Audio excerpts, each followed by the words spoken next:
Hobo's Dog's Christmas Tree, written by Thacher Hurd. By the long tracks west, the wind blew and the snow fell.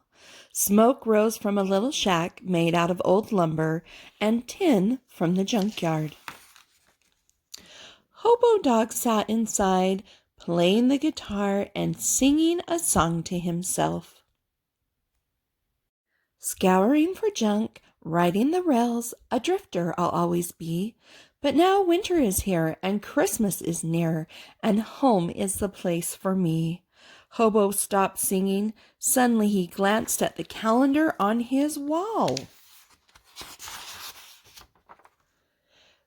Golly, it's the day before Christmas, Hobo said, and I don't have a Christmas tree.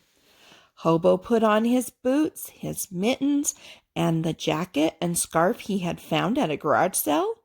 Then he strapped on his grandfather's old skis and set off to find a Christmas tree. Suddenly, woo, woo, woo, a train whistle blew. Woo, woo, woo. Hobo Dog, a voice called out, "Where are you going?" It was Hobo's friend, the engineer. "I'm looking for a Christmas tree," said Hobo. "Hop aboard. I'll take you where the trees are," replied the engineer. The train roared down the tracks. The wheels went clickety-clack, clickety-clack, and the cold wind whistled through Hobo's whiskers. There was the forest. The train slowed down. Hobo waved goodbye to the engineer and skied off to find his Christmas tree. Some trees were too big. Some trees were too small. Then, deep in the forest, Hobo came to a clearing. There was a Christmas tree just right. Hobo chopped it down and slung it over his shoulder. By then, night was falling. It was time to head home. But which way should he go? Hobo wandered in circles under the big trees. He was lost. Then he saw a light far away. Soon there were some more lights. A town. Everywhere people were hustling and bustling. They were doing their last-minute shopping. In a store window, Hobo saw a Christmas tree covered with bright decorations. It had a star on top. "I wish my tree could be like that," Hobo said. He reached in his pocket for some money.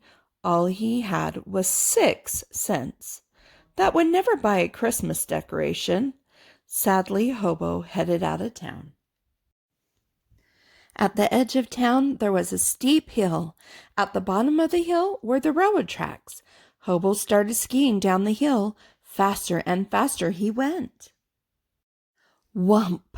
Hobo hit a bump. Hobo went flying up, up, up, up over a fence and thump into a snowdrift. Hobo picked himself up and brushed off the snow. All around there were big shapes, little shapes, strange shapes, funny shapes. Hobo brushed some snow away. A TV! Hobo brushed some more snow away. An old pair of shoes! Under the snow, Hobo found bottles, tin cans, a wrench, pots and pans. What a junkyard! And what a place to find Christmas decorations. Hobo filled his pockets up and headed back towards the railroad tracks. Woo, woo, woo! Hobo heard the whistle blow. "Hop aboard, Christmas Dog," exclaimed his friend the engineer. Away they went, down the long tracks, the cold wind in their whiskers, and the train wheels going clickety-clack, clickety-clack. Soon the train came to Hobo's little shack. The engineer pulled on the brakes, and the train stopped. Hobo and the engineer put the Christmas tree inside Hobo's shack. Then they decorated the tree with all the junk Hobo had found. "You need something for the top," said the engineer, and he brought in an old signal lantern from the train. Hobo hung it up above the tree.